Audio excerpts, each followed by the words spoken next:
Հայաստանի եւ համաշխարհային բիզնեսներում ամենամեծ մարտահրավերներից մեկն է ապահովել սինխրոն արդյունավետ աշխատանք մարքեթինգի, վաճառքի եւ հաճախորդների սպասարկման թիմերի մեջ։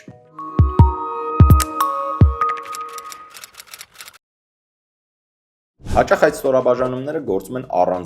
առանց տեսնելու միմյանց աշխատանքի արդյունքը։ Արդյունքում թիմերը սկսում են մեղադրել միմյանց բոլոր անհաջող ընթացք ստացած գործակների համար։ Մարքեթինգը ասում է վաճառքը չի կարողանում վաճառք իրականացնել իրենց կողմից տրամադրված լիդերին։ Վաճառքի բաժինը պնդում է, թե մարքեթինգը չի մատակարարում որակյալ լիդեր։ Սպասարկման թիմը դժգոհում է, որ մարքեթինգի եւ վաճառքի թիմերը տալիս են հաճախորդներին խառը եւ ոչ ճշգրիտ ինֆորմացիա։ Այս ամենի արդյունքում ստեղծվում է քաոս։ Հաճախորդներն էլ հեռանում են կամ այդպես էլ որոշում չեն կայացնում։ Ինչ պետք է անել այս իրավիճակից ելք գտնելու համար։ Միակ եւ լավագույն լուծումը մեխանիզմների մշակումն ու գործիքակազմերի ներդրումն է, որոնք կմիավորեն թիմերի ջանքերը եւ կուղեն դրանք միասնական արդյունքի ստեղծման համար։ Ինչպես գիտեք, բիզնեսներն այսօր օգտագործում են տասնյակ գործիքներ մարքեթինգի, վաճառքի եւ հաճախորդների սպասարկման գործընթացներում։ Մարքեթինգի թիմը աշխատում է սոցիալական հարթակներով, օգտագործում է մեյլերի ավտոմատացման համակարգեր, SMS-ների եւ push ծանուցումների գործիքակազմեր։ Բոլորը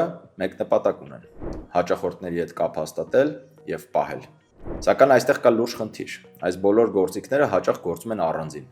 Ունեն տարբեր admin լուծումներ, տարբեր մոնիթորինգի համակարգեր, տարբեր չափման մեթոդներ։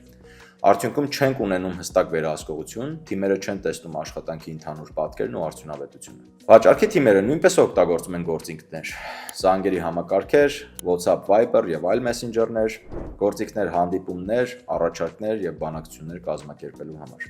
Բայց կրկին տարբեր հարթակներ, կտրված ինֆորմացիա, անհասանելիություն մյուս թիմերի համար։ Ինչ վերաբերում է հաճախորդների սպասարկման բաժին, ապա այդ թիմն էլ իր հերթին օգտագործում է լայվ չաթեր, չաթբոտեր, մեյլեր, մուտքային զանգեր։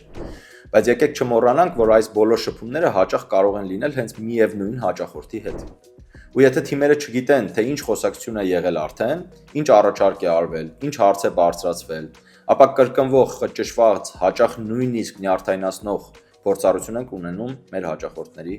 հետ շփումներում։ Լուծումը մեկ հարթակում պահպանվող հաճախորդների բազա ունենալն է, եւ ոչ միայն դա։ Անհրաժեշտ է օգտագործվող բոլոր գործիքներն ունենալ մեկ հարթակում, եւ իհարկե անհրաժեշտ է ներդնել այդ ամբողջական կապը ապահովող կոնկրետ գործիք, որը մենք կոչում ենք CRM համակարգ։ Եթե նկատեցիք, նախորդ 10-ից ավել էպիզոդներում մենք պարբերաբար հղումներ տալիս ենք CRM համակարգերին։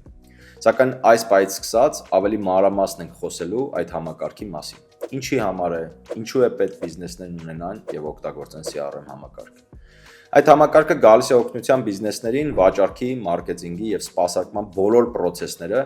մեկ վայրում կազմակերպելու, կառավարելու, վերահսկելու եւ օպտիմիզացնելու համար։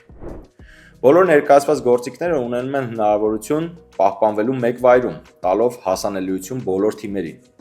Ինտեգրելով այն ամենն, ինչ անհրաժեշտ է վաճառքի ձագարի բոլոր փուլերի համար աշխատանքի արդյունավետությունը բարձրացնելու, KPI-ների եւ OKR-ների ցուցանիշները բարելավելու նպատակով։ Կարող եք ընտրել այն համակարգը, որը ավելի կհամապատասխանի ձեր բիզնեսին։ Գոյություն ունեն եւ կոնկրետ ոլորտին ադապտացված CRM համակարգեր եւ ընդհանուր CRM համակարգեր։ Այսօր ընտրությունը շատ լայն է։